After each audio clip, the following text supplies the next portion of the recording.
This episode of SaaS Backwards is sponsored by Aptivio, an AI-powered revenue growth platform providing tailored intent signals for your product and not your product category, all for a quarter of the cost compared to other vendors.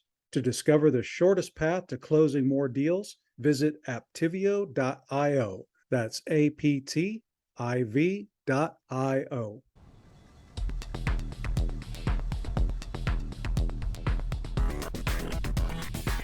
Welcome to the SaaS Backwards podcast, where we reverse engineer the success of fast-growing SaaS firms and explore strategies CMOs and CEOs are using to drive their businesses forward.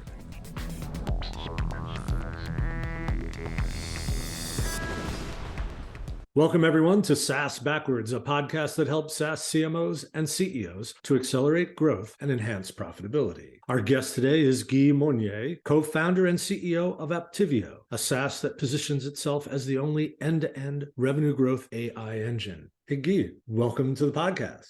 Hi, Ken. Thank you for having me. It's a pleasure. And before we dig in, could you please tell our listeners just a little bit about yourself and your company?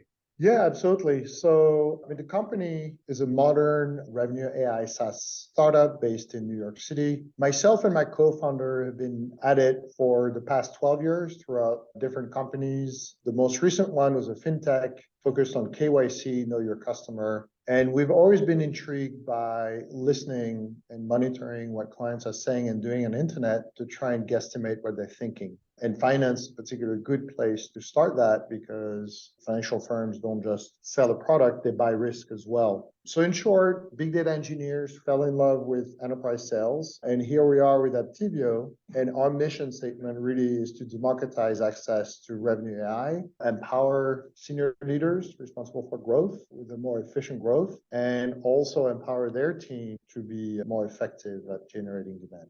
Great. Let's dig right in. So in the prep session, we discussed that people are feeling a lot of pressure to generate leads, even within firms that have a pretty successful revenue generation function. Can you tell us a little bit about what you're seeing and how that's playing out?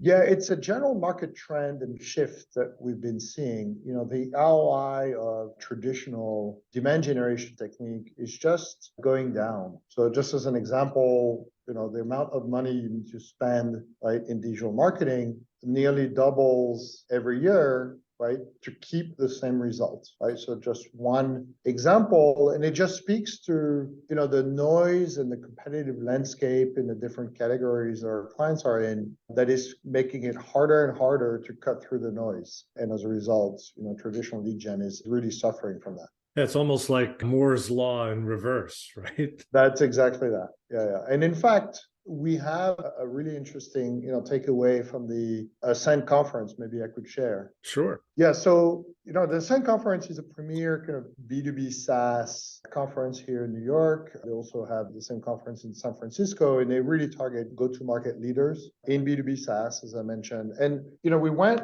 in 2019, and I remember asking everyone, hey, how is your demand gen going? And about 2/3 of people would say, no, we're fine, we're good, no need for any boost or anything.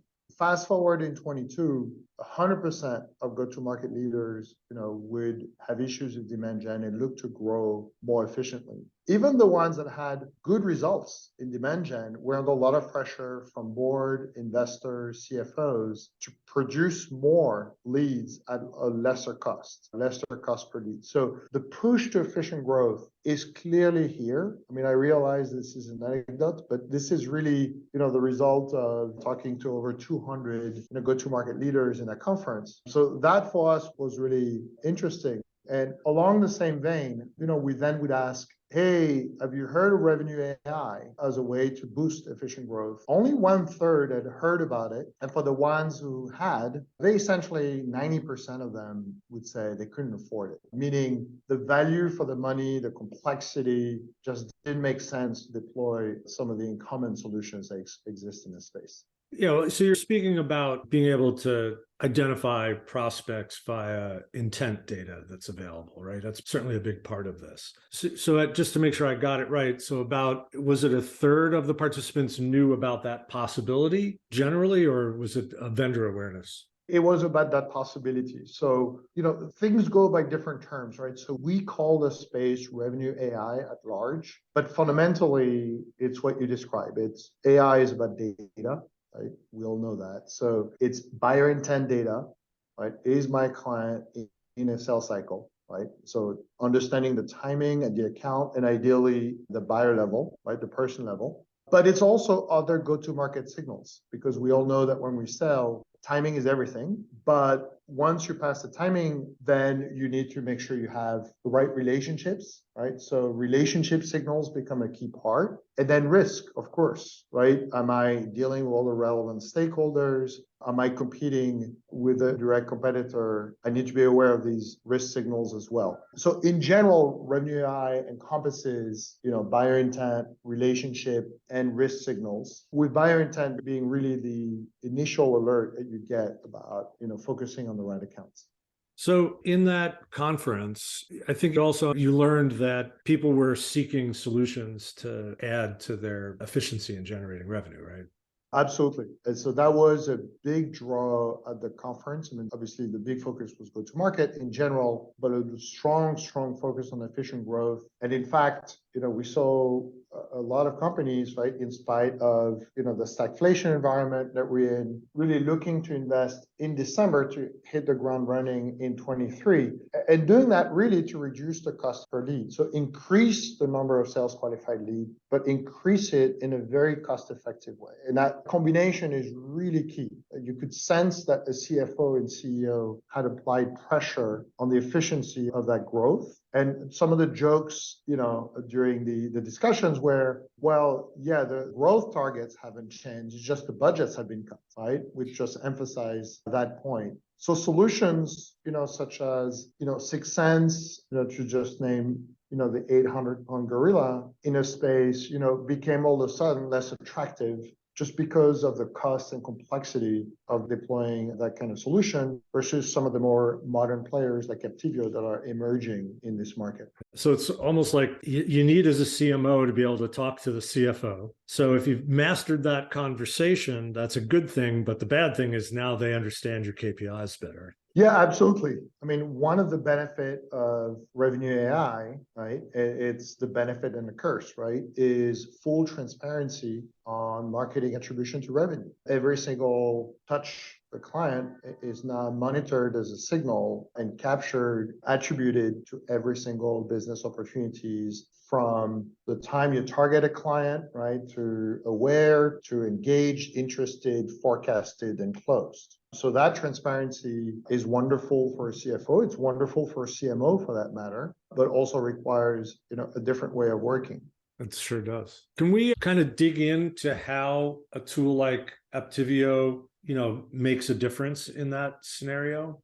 What are we doing with the tool, with the software to improve the efficiency of revenue generation? Why don't we get right into it? Yeah, absolutely. I mean, what sets really in that regard Aptivio apart is its ability to combine all the relevant go-to-market signals. In fact, if you go to our website, we have this wonderful picture called the periodic table of sales signals, for those of you who like chemistry at school. And it really emphasizes the fact that with AI, more data is better. If you can understand not just what accounts are in market, but also who are the specific people who are interested in that account. Understand the warm intros from, let's say, past customers or peers or partners, and then understand the potential risk that you need to deal with entering that account, right?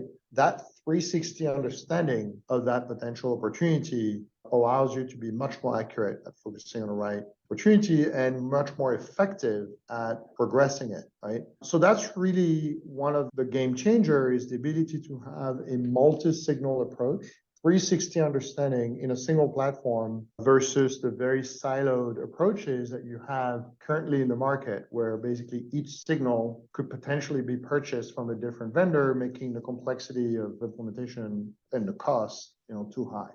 So being smarter, right, at understanding which account to focus on and how to collaborate with the relevant peers and partners to access that account, right, is the key to what I just described. And then after that, it's the learning, right? The machine learning that kicks in and says, with the feedback with your CRM actions, right?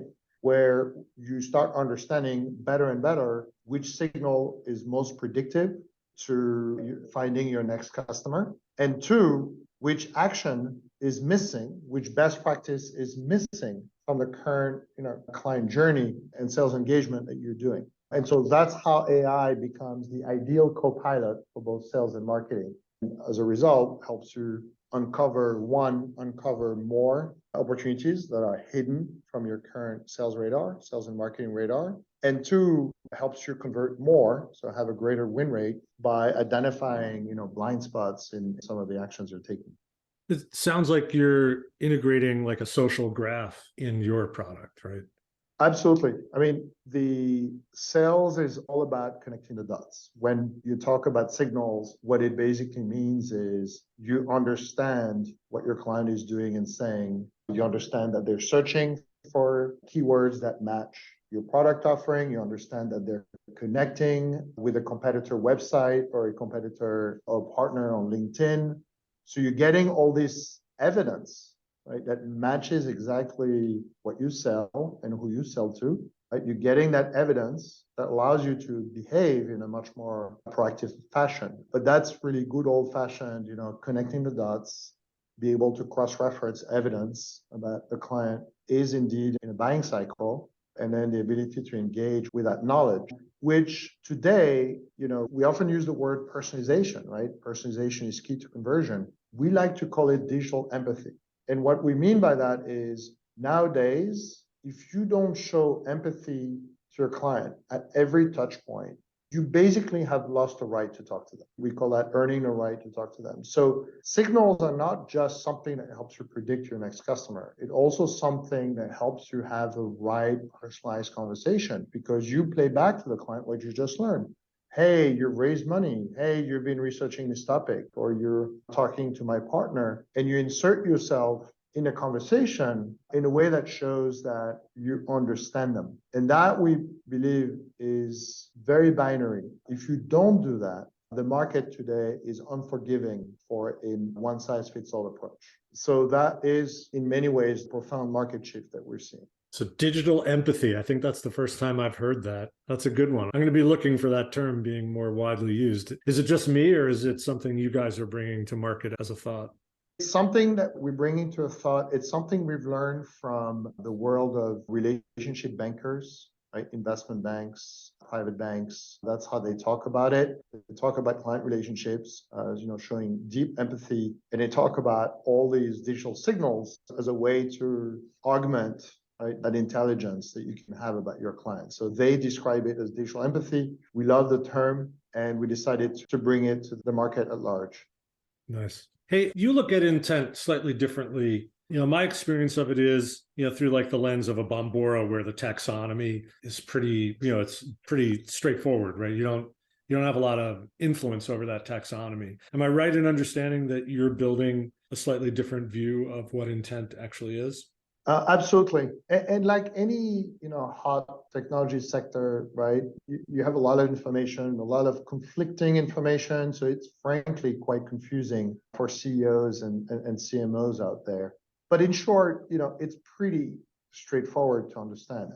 There is the one-size-fits-all approach, right? So think about a generic taxonomy that has, a set of predefined buckets, and then you force feed each of your client behavior into one of these buckets. The problem with that approach is that it generates a lot of noise and a lot of false positive at the end because, and I can give you an example, one of our clients is the secret computing, which is a form of encryption, very advanced encryption for financial services. And this applies to really any client, right? That you all by definition selling a very highly differentiated, right, unique solution in your space. So the encryption bucket, right, in a taxonomy like Bombora will include, MD5 encryption, which is document encryption, with any other form of encryption. So the net result is it's pure noise. I mean, you have no idea what interest the client is expressing by,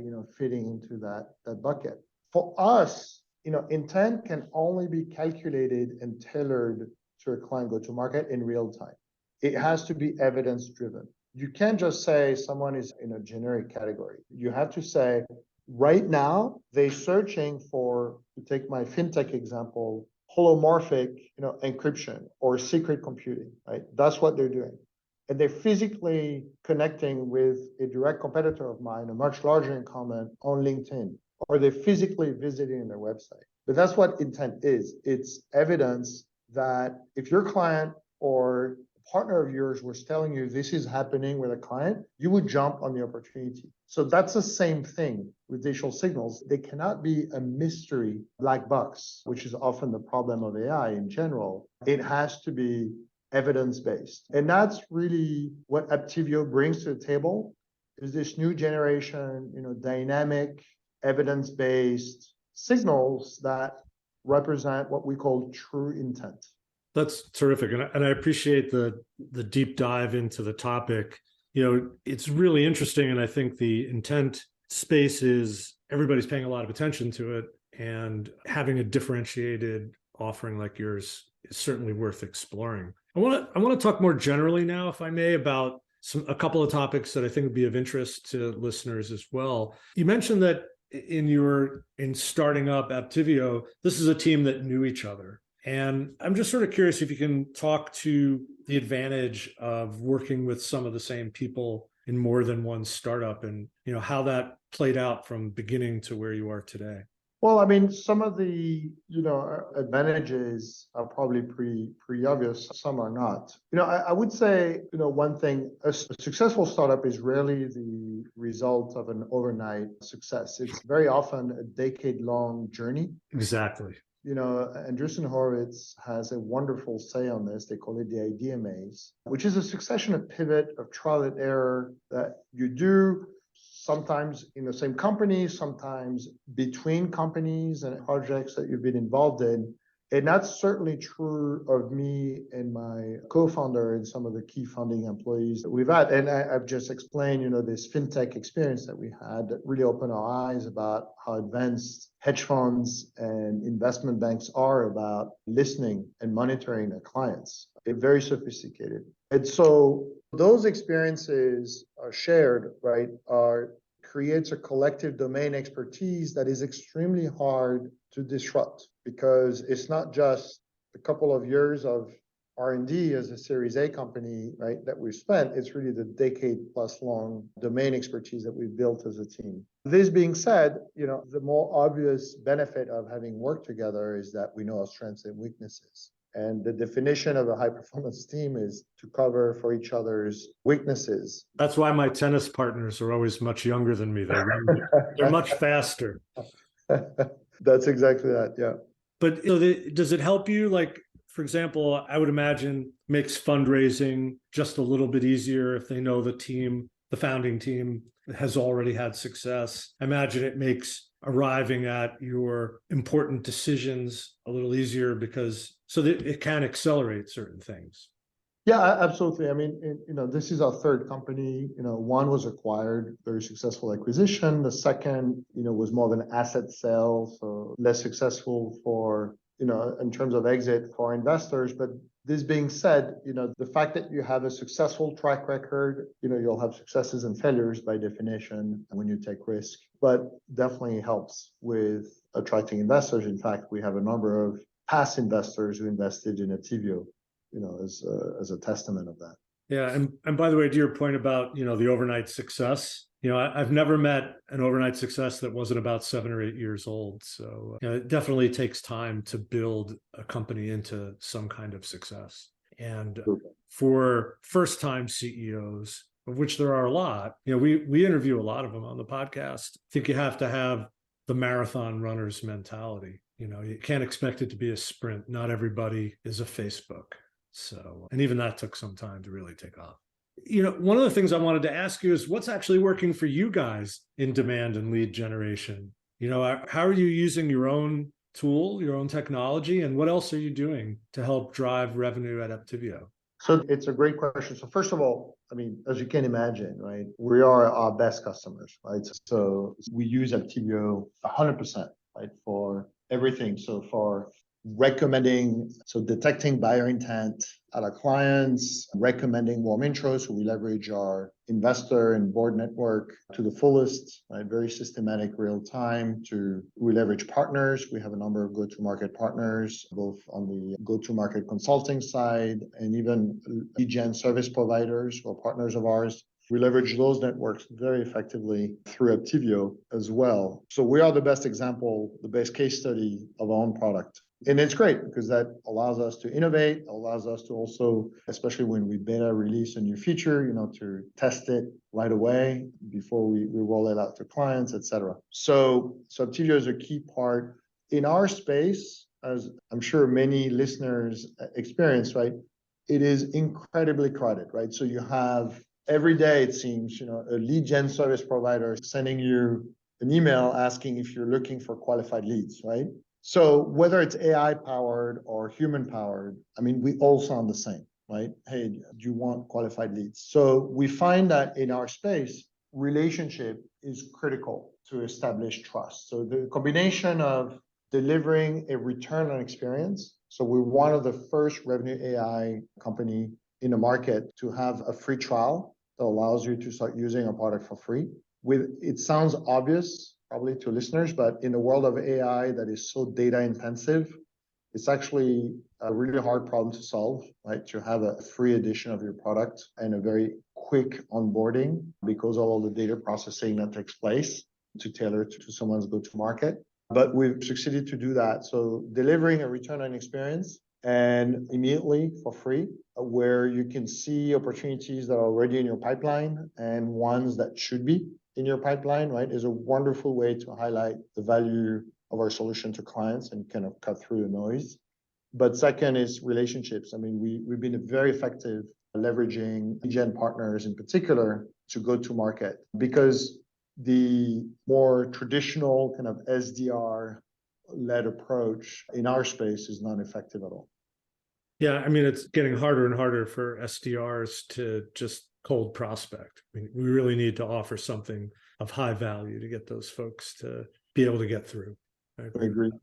Well, this was an awesome episode. Thank you, Guy. I really appreciate it. If folks want to try Aptivio, I guess they can go to the website. So if you could let them know where they can do that and also how to reach you, that would be great. Absolutely. So, the website is aptiv.io. And yes, you can get started for free. Just click the free trial sign up button on our website. As far as reaching me, very straightforward. Feel free to send me an email, gmounier@aptiv.io. So GMOUNIER@aptiv.io. Perfect. And I think it's a great idea that you're offering an actual usable free trial, a product-led growth motion.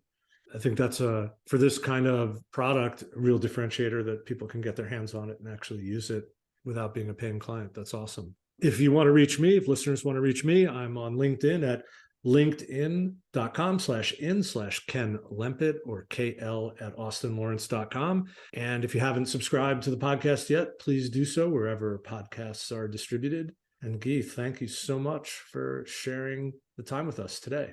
Of course. Thank you for having me. Thanks for listening to the SaaS Backwards podcast, brought to you by Austin Lawrence Group. We're a growth marketing agency that helps SaaS firms reduce churn, accelerate sales, and generate demand. Learn more about us at www.austinlawrence.com. You can email Ken Lempit at kl@austinlawrence.com about any SaaS marketing or customer retention subject. We hope you'll subscribe, and thanks again for listening.